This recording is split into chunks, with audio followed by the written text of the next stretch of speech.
Oh, hi. Sup? Hello. What up? Sup? I don't know. Trying to be cool. What up? Welcome to the cup. Oh boy, welcome to the cup, the currently unnamed podcast where the tea is piping hot and we're always ready to spill. I'm Logan Murphy, just a gay, here with a little bit of G Fuel left because I've been drinking on this all day. Because I made a double batch earlier and it was full to the brim. But now we're down to here. So. Hello. Sup? Yeah, living. I'm Lana, your resident diva, here doing a thing. We're here, we're live, getting some tea, spilling some tea, doing all that. So yeah. I'm drinking. Well, I've drunk and almost gone. Strawberry Sunkiss. Strawberry Sunkiss. The strawberriest of all the strawberries. Exactly. You heard the man. The strawberriest of all the strawberry drinks. Strawberry Sunkiss. It's almost gone because I love Strawberry Sunkiss. You know, I'm going to have to try Strawberry Sunkissed again. It's been a minute since I have, so I'm going to have to try it. But first and foremost, happy Trans Day of Visibility for all of the beautiful trans and non-binary people that exist. We love you all. So, yes, Double Eviction. It happened. We made it through with only one real casualty, but it happened. But yeah, this week, you know, I remember last week we were sitting here with Robin and with Taja, and we were so excited about what this week was going to bring. And we were like, yes, just HOH, fantastic. Oh boy, did they fumble the bag hard. Ruined, crushed. The bag was incinerated. It no longer exists. Just was a huge disappointment. Like, yeah. Just, I feel like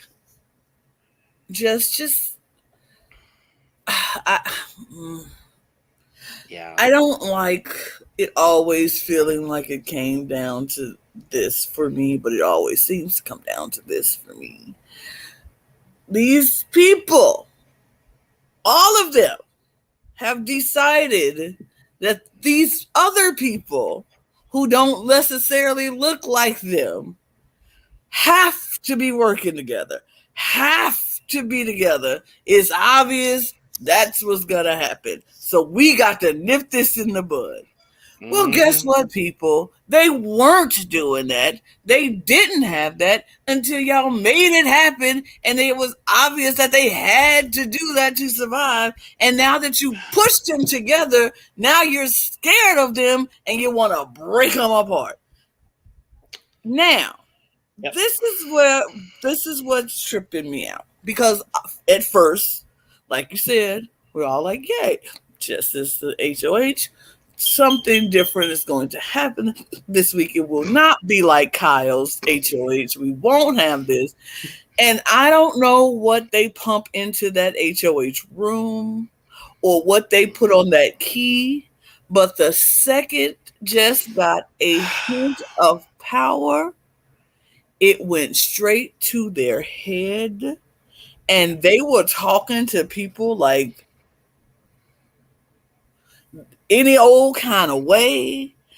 It was so disgusting to watch sometimes. Like the conversation they had with Moose was full of microaggressions, gaslighting, not paying attention, not listening, disregarding what he says. It was so cringe.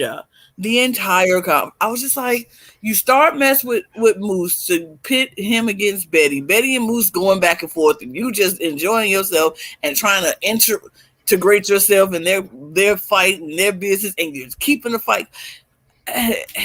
And all for what? All for what?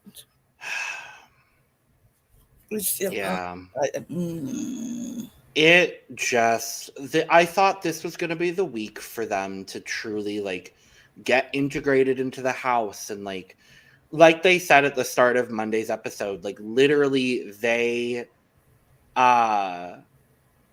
people had to talk to them this week. And so I thought it was going to be a good opportunity for them to ingratiate themselves into the fabric of the house. And the people that they ended up wanting to work with it just didn't make any sense, truly. I mean, it made sense, but whatever. For them, whatever. Yeah. Sorry. I just didn't like the person they became. Same. And when they had the power. I was very much rooting for them and wanting them to do well in this game, but yeah. And so let's start off with the nominations, says that's a good place to start. I was going to say with the HOH because we didn't get to see it. Oh, yeah, I forgot about that. Yeah, because we only do it once a week now. We got to do all of it. I forgot that. There's not a whole lot to talk about with this week. It ended up being fairly cut and dry. I do want to talk about the HOH because we didn't get to see who was behind the doors last week, and we found out that my two favorites of the bunch, obviously being Spicy V and Cindy with an S. I was very excited to see them both back, as well as Poutine Poppy Anthony, which I was very happy to see. Judson, which, I mean,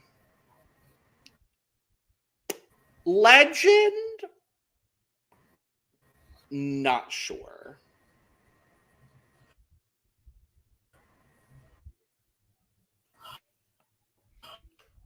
But, and then Godfrey as well. Oh.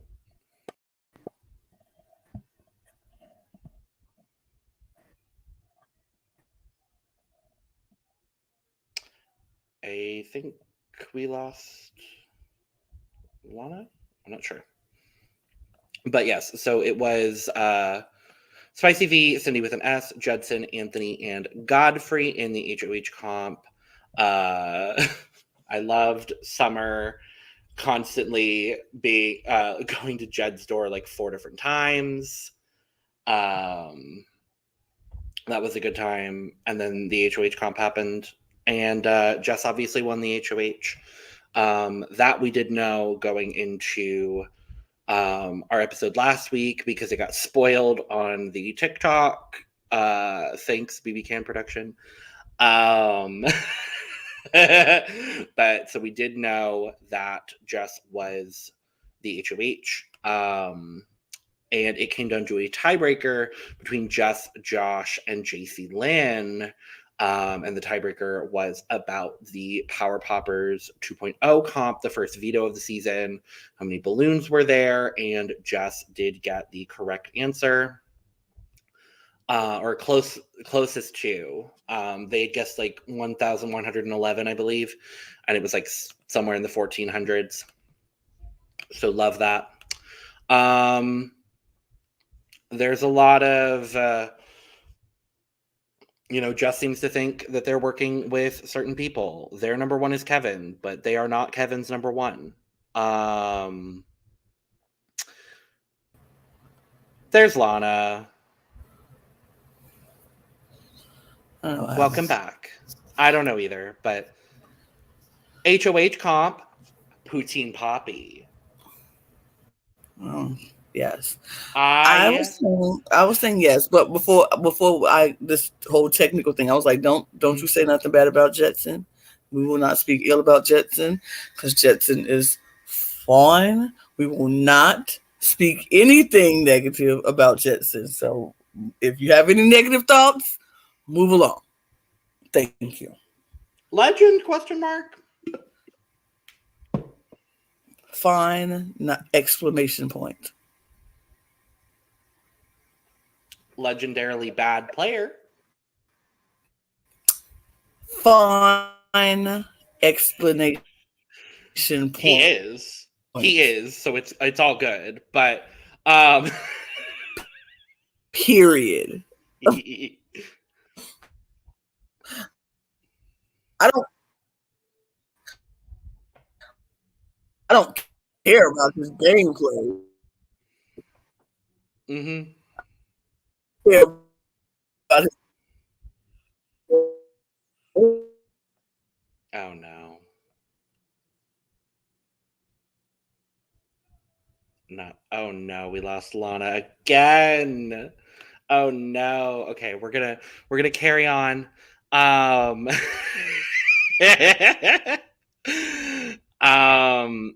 not much happened this week, y'all. Jess went to Wendy's with Summer. She got a video from both of the Pax Bros together. So that was a lovely, lovely time. And Jess pretty much had it in their mind that they wanted to put up Moose and Herman. They'd considered Gino at one point because Herman and Gino were the two people that had put them up at different points, but ended up deciding on Moose and Herman because those were the two people that had their name in their mouths the most. They go to Moose to tell him that he's going up, and Moose, they do the same thing with both Moose and Herman, being like, you're going up unless you can give me information and tell me who you would have taken out. And it's weird and strange. So when they go to Moose about this, Moose counters by saying that Kevin and Betty haven't done anything to prove themselves in the game from Moose's perspective, which is obviously false. Like, clearly they're still in the game, so they're doing something to keep themselves in the game. So it's not like they haven't done anything. It's just that, like, yeah. We also see Jess do the exact same thing to Herman and tell Herman that he's going up, tries to get more information, and Herman is like, why would I tell you information if you just told me that I'm going on the block? Like, why am I going to tell you things if you just told me that you were going on the block? Lana's back. Yeah. Let's see how long I can stay.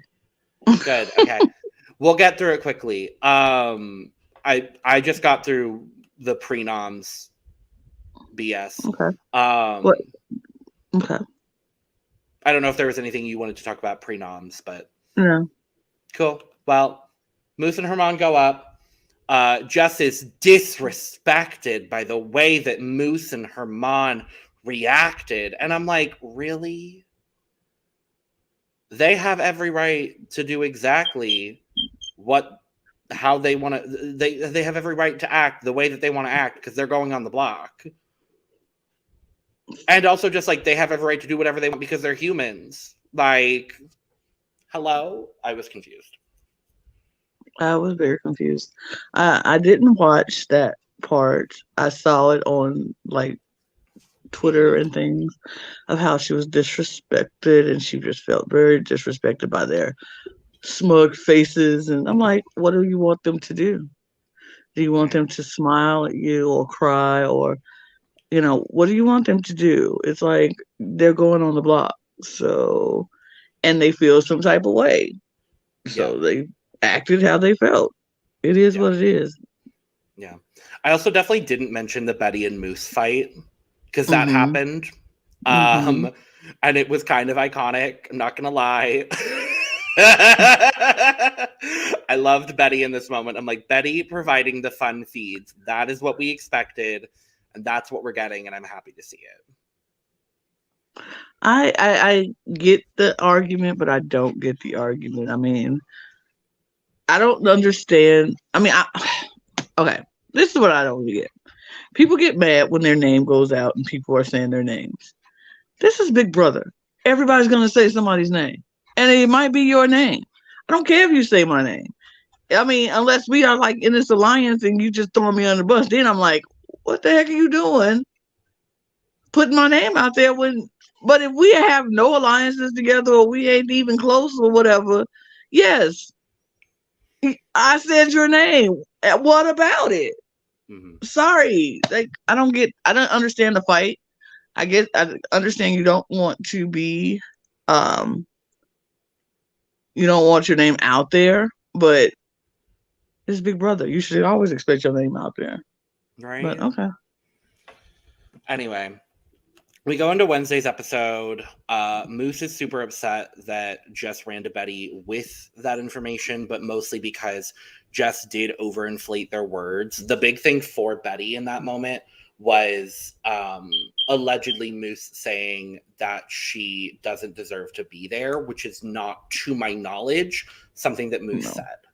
So there was a bit of overinflation there. That's what Moose is mostly upset about. And so he's doing his best to sort of get back into the good graces with Betty. And we see that Josh is well aligned with literally every single person in the house. Which is great until it's not. Right. And this double eviction really showed where Josh lies in the game. We'll talk about it because it was kind of best case scenario, in my opinion. It was. We get a quick overview of the siblings alliance that is no more, but it was Jess, Betty, Tanisha, and Summer. Summer feels better with she's weary of this group, but she's going to work with this group because she trusts Jess at this point more than Herman and Moose. That all changes. We'll talk about it. Veto Competition. It was Herman and Moose plus JC Penny, Josh, which was Moose's house guest choice, and the old man.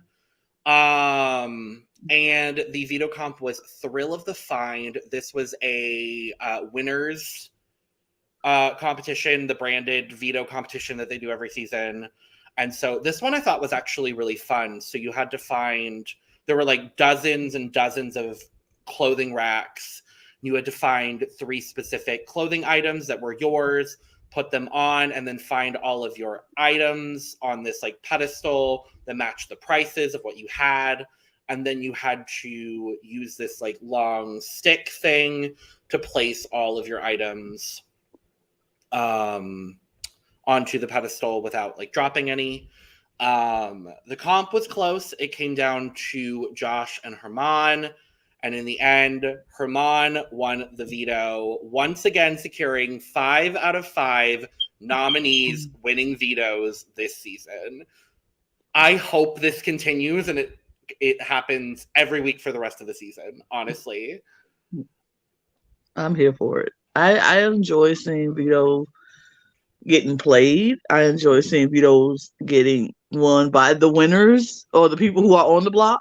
Rather, I enjoy seeing that. It keeps the game fluid. It keeps the game, moving. It might be dropping. It's not predictable. It's not like, I just like it. I just like vetoes getting played. Like, I hate the weeks when it goes weeks and weeks and weeks where people are like, I choose not. It's just so. Wasn't that BBCAN 9? It was so many BBs, BBCAN, BBUS. Just so many people get to that point where I just choose not to use it. It's safer that way. I don't want it to always be safe. I want to respect the HOH's nominees. I hate that shit. Like, so I'd probably do the damn thing at some point if I played Big Brother 2, but like... I'll definitely be like, I want to respect the HOH's nominee. But that's only if the HOH is my, ride or die alliance. HOH Like, is my bestie. I'm respecting the hell out of their I'm respecting nominations. it. Bestie, I got you. Best we are respecting. But Yes. other than that, no. Yeah. Herman also won $5,000. So Period. Love that period. for him. So after the veto, Kevin puts in a lot of work because he's worried that his actual number one, who is Helena, is going to go up. And there becomes this back and forth of Tanisha, the nominees, or the renom ends up being some, like the pool ends up being Tanisha, Summer, Betty, or Helena, I believe it was one of the four of them. Obviously Tanisha and Summer don't want either one of them to go up, and they're working very closely with both Betty and Helena, but they do throw Helena out a little bit more as someone that should go up. Helena is told by Jess that they want Moose to go home, so they're trying to figure out the best possible nomination to make that happen. And they both separately reveal to each other that they have something going on with Tanisha, Summer, and Betty. Kevin ends up getting in their ear once again. And when Herman takes himself off the block, Tanisha goes up, and it is Moose and Tanisha in the first eviction of the evening. And truly, we thought Monday, Tuesday, and most of Wednesday, we were certain Tanisha was going home. And today we got a glimmer of hope, because what they didn't show a lot of on the show was they had a good old Waffle Wednesday in the BBCAN house this week, where it was very back and forth. At one point, Kevin and Josh had backed out of the plan to evict Tanisha, and they were just going to go ahead and evict Moose. At one point, Helena was in on that. Herman got some knowledge about the potential of the vote flip to evict Tanisha, and tried to, as subtly as he possibly could, let Summer know that something was up last night, and then a little bit of this morning. And truly, Moose put in the work. Moose put in the work over the last couple days to stay. And as much as I love Tanisha, she didn't, in my opinion, she didn't do as much as she could have to campaign. Yeah, I think Tanisha was very much like, I don't think she wanted to campaign against Moose. Like, she didn't want to get down and dirty in it. She didn't want to, throw him under the bus to keep herself safe. And she just felt like all she could do was talk to the people who she felt like she could. And if it worked, it worked. If it didn't, it didn't. I mean, I wish she would have put in more work, and I don't know if it would have changed anything, but I wish she would have fought harder for herself in this situation. I know some people will agree. Some people sent the comment and agreed with that they wanted, that they felt that they were a little disappointed. And I agree. I was very disappointed. I wish she would have fought for herself more, but I don't think she wanted to do that against Moose. Because that's a hard position to be in, but Yeah, I definitely agree. The big turning point ended up being this now alliance of three that has formed over the last couple of days. They didn't show the formation of the alliance itself, but they kind of insinuated to it being the alliance of Kevin, Josh, and Helena, which was previously unnamed. I believe now they're calling themselves the Crash Test Dummies. Okay. Twitter was calling them the Rat Pack, and I kind of really like that, but they've chosen a different name, obviously. But the big thing was whether Kevin and Helena had this sort of idea. They wanted to maybe potentially flip the vote. And Kevin did a lot of work over the last couple of days to get Josh on board to flip this vote, but Josh was having a really difficult time voting out Tanisha. And so Kevin came up with this plan where Josh could still be loyal to that side and not evict Tanisha, but also still the votes were going to be there to evict Tanisha. I believe at this point, the conversation that they showed on the show, I believe, was Tuesday night. And by that time, Kevin had pretty much already locked in 5 votes on Tanisha. Josh just would have been the 6th. But Kevin did. I have to, as disappointed as I am that he went after Tanisha and got Tanisha evicted, the gameplay, Kevin truly is like, I have to respect the gameplay because he's making the moves and he's doing exactly what he said he was going to do, and in my opinion, he's doing it very well. I still don't think he's a villain. I just think he's just a good gamer. I think he's a very heavily strategic player, and I don't necessarily think he's a villain either. But he came in saying he wanted to make moves, and it's he's definitely making moves. Yeah, he's doing that. The big moment before we get to the first eviction is we actually see a clip from this morning. And the only reason we know that is because Tanisha is walking towards the Expedia room to have a conversation with Gino. And the TV in the living room says live eviction today. Which it's super rare that they show clips from the day of the eviction. And so I was like, I don't know what this clip could be. It ends up being Tanisha asking Gino where his head's at, and he gives a very like, I'm unsure answer to her, which is kind of code for, I think I'm voting you out. And Tanisha does break down in this moment to Gino in the fantasy destination back room. And I definitely felt for Tanisha because it was kind of like it was a little too late, and she had realized that, yeah, I think it's me.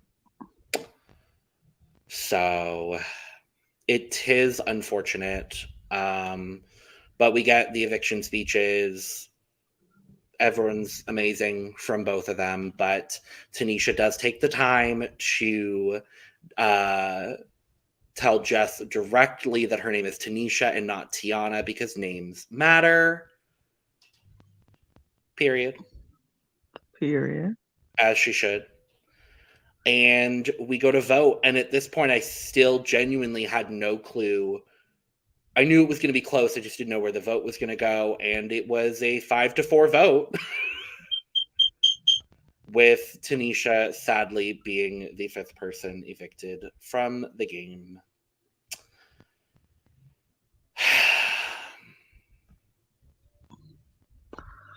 Sad. Very.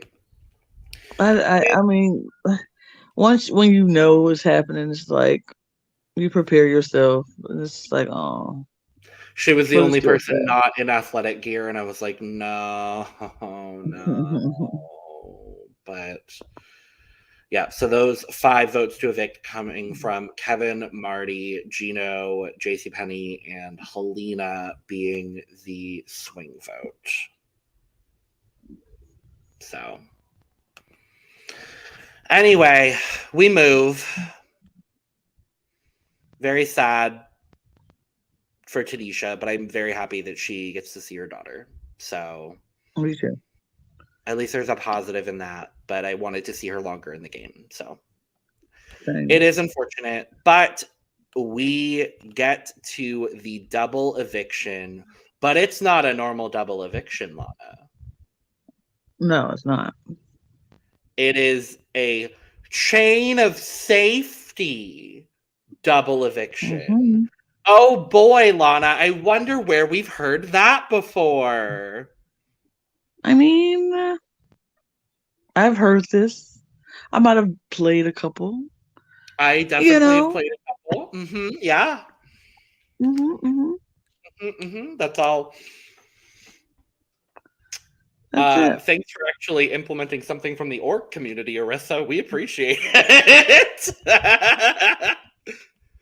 But we find out we didn't really have a whole lot of information going into this episode other than it was chain of safety.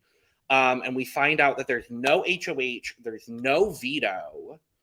And instead we get 2 different safety competitions. And we get to the first safety competition, which was called Warped Bowling. This is the very tried and true roll a ball down a lane into a slot with a designated number, but there's obstacles in the way and all that kind of stuff.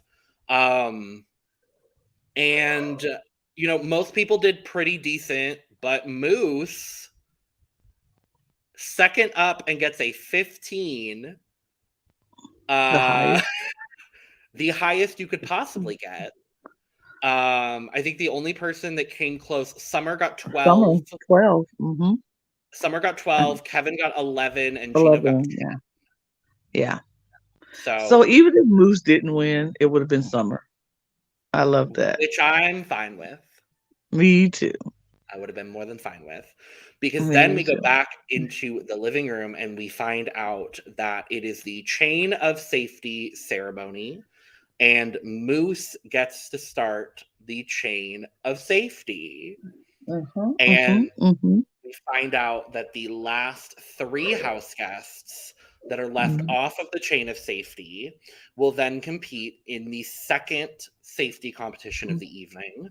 And the person who wins that comp is safe, and the other 2 become the final nominees for the week. So it's basically like it's a veto that you have a better shot at winning. Statistically. You go from a 16.7% chance to win a veto. Well, actually, no, in Canada, it's a 20%. You go from 20% to 33%. So odds are a little better. But Moose gets to start the chain. And I really did appreciate Moose picks Herman first, knowing full well that Herman had just voted to evict him. And I'm coming back around on Moose. I don't know about you, Lana. I'm like, okay, Moose, you're good. I'm liking Moose again. I am I feel the same way about Moose. I feel like at first I was like, I want to like Moose, but I didn't know if I liked Moose. Then I went to not liking Moose. It's like, oof, no, I don't like Moose.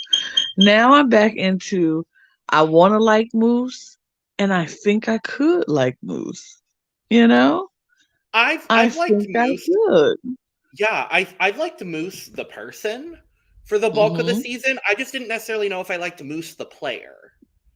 And I think I like Moose the player a little bit. He was doing a lot the first couple of weeks, but I honestly think going up week 3, getting put on the block has really made him reevaluate where he's at in the game, and I really, really like the Moose that's emerging from that. I think this is what I think about Moose. I think Moose coming into his game, knowing Kyle, he thought it would go to be an easy run like him, and he knows people. He knows that he's a good social person. Blah blah blah. Him going up on Kyle's HOH made him reevaluate things like, maybe I can't play this game like that man plays this game, because it's just differences that I can't do that he can do, and he's making these moves. And now his whole target turned on. It just lit that fire in Moose that he needed to wake up and realize the people who you think you close with, you not close with. You need to find people who truly has your back. And he found that out really quickly from Kyle, because he thought 100% Kyle would have his back. They know each other. Why wouldn't he have his back? So I think Moose is being very more selective on who he's hanging or talking to or talking game to. My degree isn't in psychology, Lana. My degree is in sports media. You know who else has a sports media degree? Moose.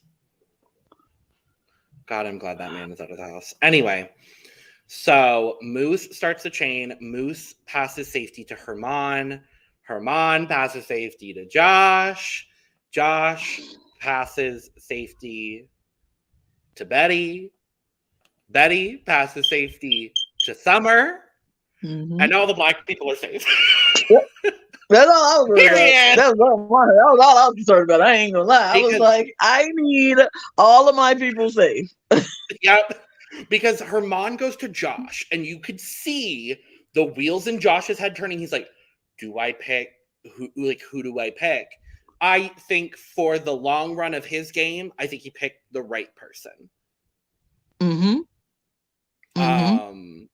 Because Betty specifically, I think he could have picked Summer or Betty in that moment, but I think picking Betty specifically is probably better because Betty has been a little weary, and Summer too, but Betty has been a little bit more weary of Josh because Betty does know that Josh is kind of in good graces with most of the people in the house. And so getting that little bit of reassurance of like, hey, I'm saving you.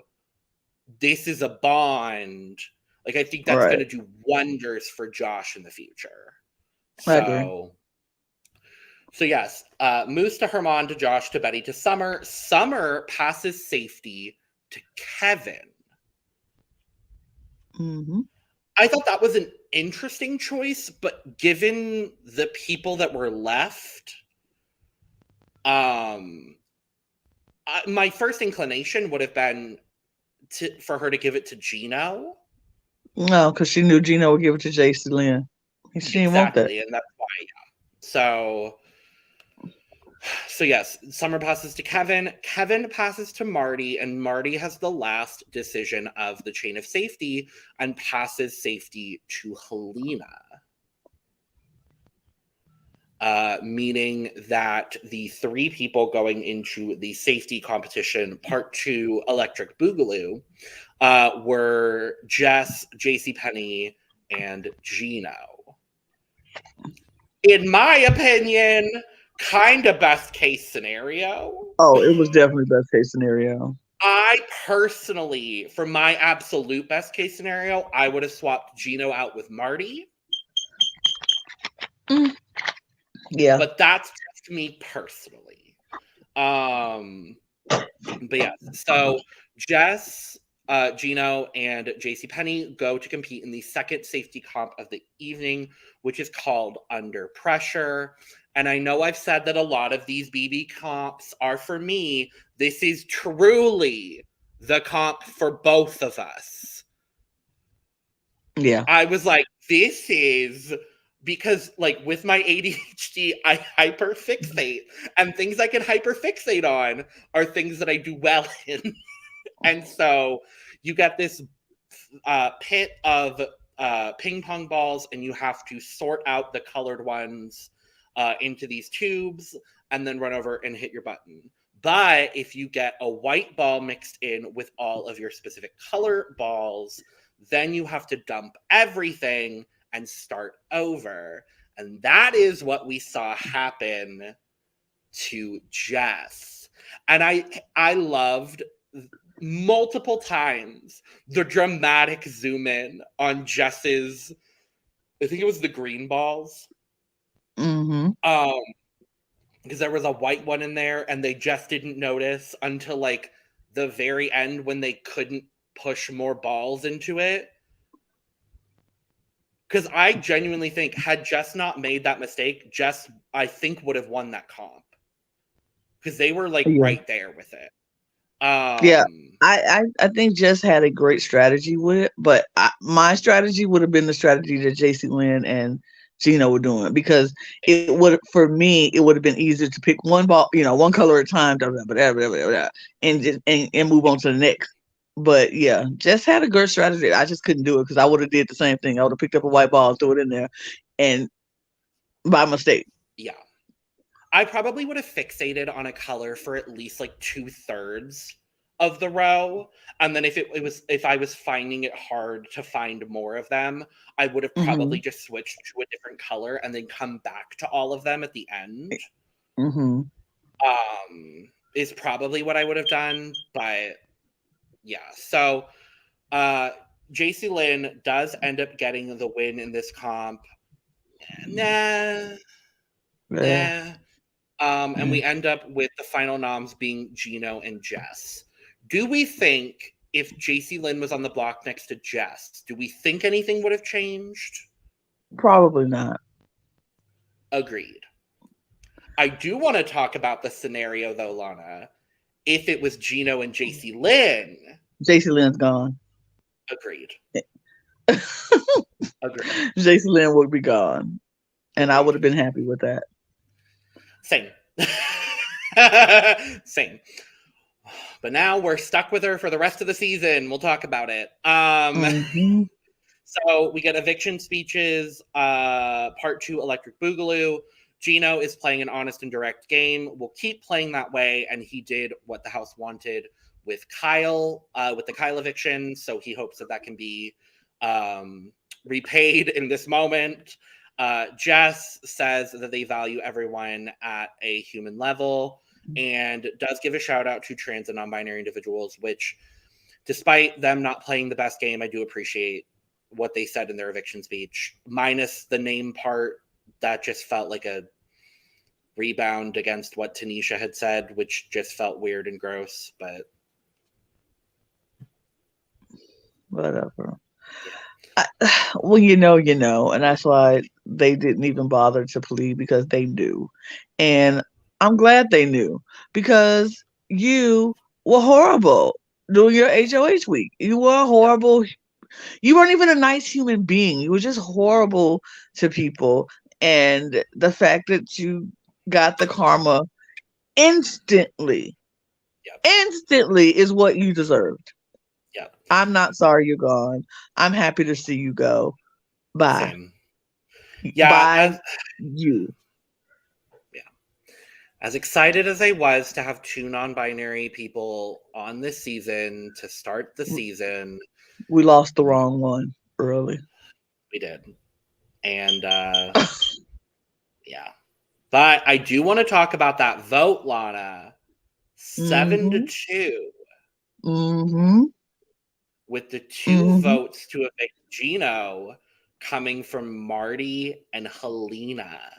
Now that's some interesting stuff going on. I don't know if you saw what I saw at the end. Oh, let's talk about it, because I did see it. The old man literally trying to pin his vote on somebody else. Anybody else. Yeah, he the last scene of the show, if y'all didn't see, was it was in the storeroom. It was Kevin, Gino, and Marty. And Marty was like, "No, I voted to keep you. I don't know who did it." And Kevin also was like, "No, I voted to keep you," which he did. He did. And when Marty left, when Gino left, Marty was like, "No, I voted to evict him."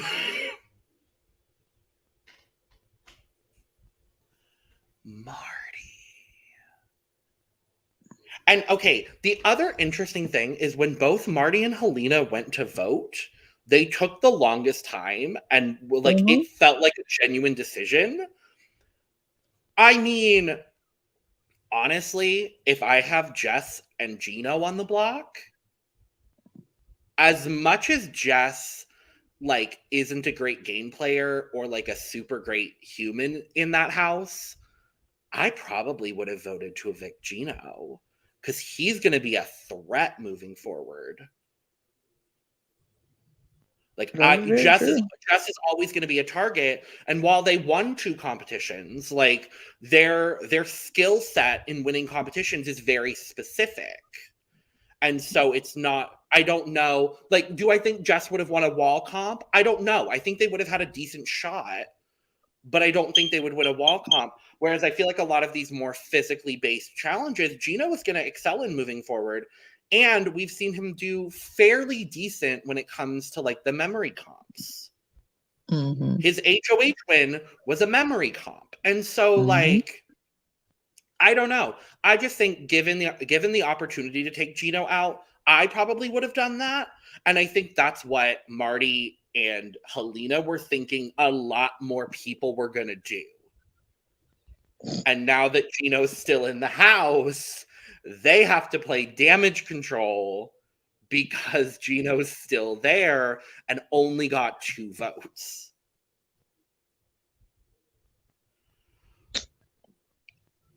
I don't know. I feel like the truth is going to come out. Now, it's either if Gino is going to believe them, because we know Gino is not the sharpest tool in the shed sometimes, and he feels, I think he takes other people's words over other people, values their word over anybody else. So I don't know if it's going to come out or be true or, come out to whatever, but it'll be interesting because, I mean, Moose, Herman, Summer, and Betty and Josh be like, dude, why would we do that when literally just took out Tanisha? Yeah. What? Yeah. The other interesting thing is this is now the second time that Marty has betrayed Gino. Yep. This is the second time that's happened. Second time. Honestly, honest to God, I kind of want a Gino HOH only if he has the knowledge that Marty voted him out. Like, I would personally love to see that. I mean, I don't know.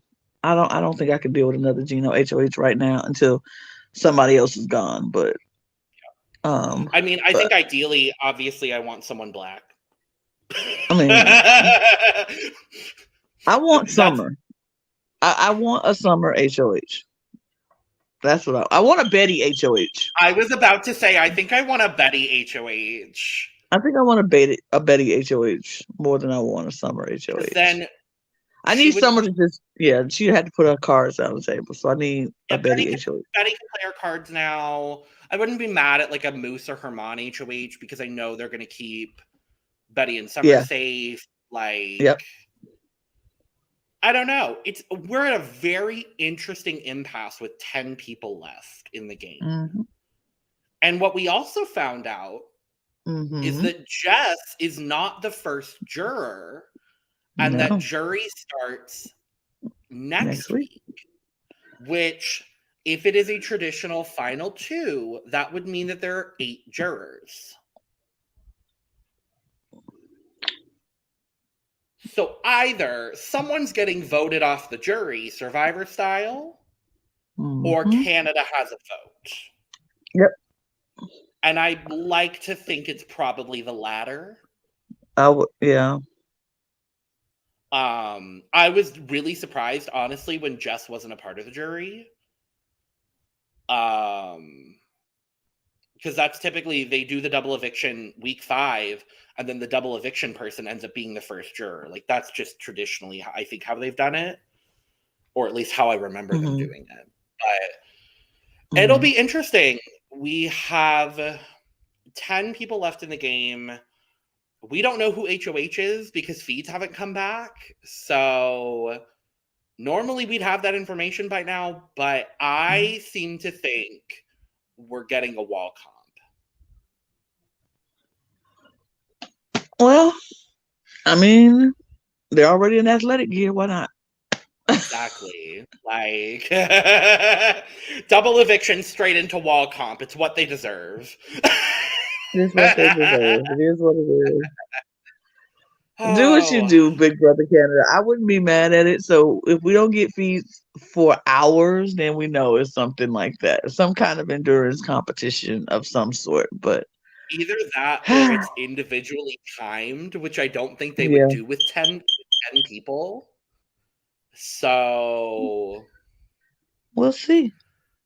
We definitely will see. We'll be back next Thursday.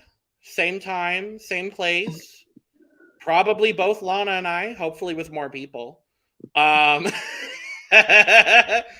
To dive into week 6. Who knows what will happen? Because we literally don't know who HOH is. So I am excited to see what happens. Thank you all so much for joining us for week 5 and the double eviction. We'll be back next week. Make sure to subscribe, like, and share on your way out. And with that, cheers to you all. Cheers. Bye-bye now. Bye. Bye-bye. Bye-bye now. Bye-bye. Bye-bye. Bye-bye.